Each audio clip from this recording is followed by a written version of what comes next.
காராமணி பயிறு, தட்டைப்பயிறு, தட்டாம்பயிறு அப்படின்னு ஊரில் ஒவ்வொரு ஊரில் ஒவ்வொரு மாதிரி சொல்லுவாங்க. அதோட பச்சை காய் தான் இது கிடச்சிருக்கு. இது பிஞ்சு காயாக இருக்கும்போது நம்ம பொரியல் செஞ்சு சாப்பிட்ருக்கோம்.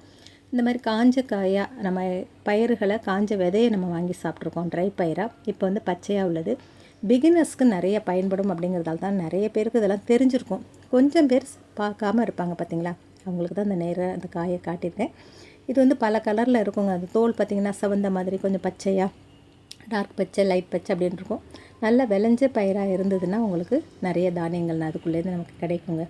அப்போ பச்சையாக கிடைக்கிறப்ப நீங்கள் வாங்கி இந்த மாதிரி சமையல் செஞ்சு சாப்பிடுங்க. இதை உரித்து எடுத்துகிட்டு நம்ம ஒரு பாக்ஸில் போட்டு வச்சுக்கலாம். இப்போ ட்ரை பயிரை விட பச்சையாக கிடைக்கிற பயிர்களை அப்பப்போ தான் நம்ம சாப்பிட முடியும். அதனால தான் சொல்கிறேன், சீசனை விட்டுடாதீங்க அப்படிங்கிறது. டாக்டர்ஸுமே இந்த பச்சையாக விளையிற பயிர்களை அந்தந்த சீசனில் நீங்கள் வாங்கி சாப்பிடுங்க அப்படிங்கிறது தான் டாக்டரோட அட்வைஸாகவும் இருக்குது. அதனால் எனக்கு தெரிஞ்ச சில விஷயங்களை உங்களோட ஷேர் பண்ணிக்கிறதுல உங்களுக்கும் பயன்பெறும். பார்க்காத சில விஷயங்களை நீங்கள் பார்த்துக்குவீங்க அப்படிங்கிறதுக்காக தான் வீடியோக்கெல்லாம் சில விஷயங்களை நான் காட்டுறேன்.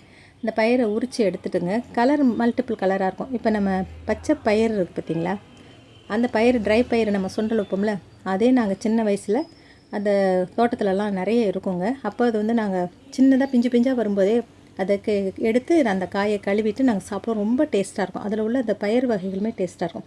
பட் இது வந்து கொஞ்சம் டேஸ்ட்டு கம்மியாக தாங்க இருக்குது. நான் சாப்பிட்டு பார்த்தேன் இந்த பயிரை, அவ்வளோ டேஸ்ட். அந்த பாசிப்பயிரில் உள்ள காயில் வர அந்த விதையில் வர பச்சையாக உள்ளதில் அது ருசி ஜாஸ்தி. இது கொஞ்சம் மைல்டாக தான் இருந்துச்சு.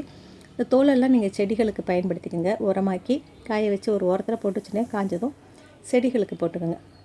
இந்த வீடியோ பிடிச்சிருந்தால் லைக் பண்ணுங்கள், ஷேர் பண்ணுங்கள், கண்டிப்பாக சப்ஸ்கிரைப் பண்ணுங்கள்.